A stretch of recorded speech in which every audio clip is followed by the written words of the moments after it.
সাথী live থেকে আমি সাথী চলে এসেছি লাইভে। আর দেখতেই পাচ্ছ গাইজ আমি কোথায় আছি।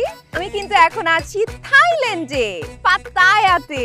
Guys I will miss you, কারণ আসলে এরপরে কবে দেশে যাওয়া হবে আমি নিজেও জানি না।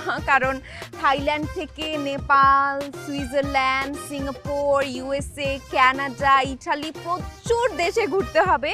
সো আমি আসলে জানি না কবে দেশে ফিরবো। এবং অনেকগুলো দেশ থেকে তো আমাদের অলরেডি নাগরিকত্ব নেওয়ার কথাও বলতেছে, but I really don't know. বাংলাদেশকে অনেক বেশি ভালোবাসি, আর তোমাদের ভাইয়ার সঙ্গে কথা বলতে হবে যে আমি আসলেই সেটেল হইতে চাই কিনা।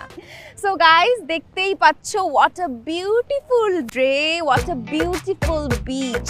তোমাদের সাথে কথা বলছি, আর কথা বলতে বলতে এখন কিন্তু কিছু কমেন্ট পড়তে হবে। একজন কমেন্ট করেছে, আপনি যে এত এত দেশ ঘোরেন টাকা কোথায় পান? প্রত্যেকটা লাইভ থেকে গাইজ আমি অনেক অনেক টাকা পাই, প্রত্যেকটা ব্লগ থেকে আমাকে স্পন্সর করা হয়।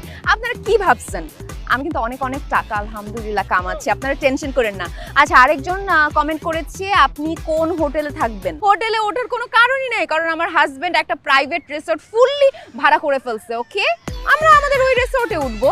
আর হোটেল পাই না, আর এখানে ভাতের কোনো রেস্টুরেন্টও পাওয়া যাইতেছে না। ওই অনেক দূর হাইটে গেলে নাকি সস্তা একটা খাওয়ার হোটেল পাওয়া যাবে।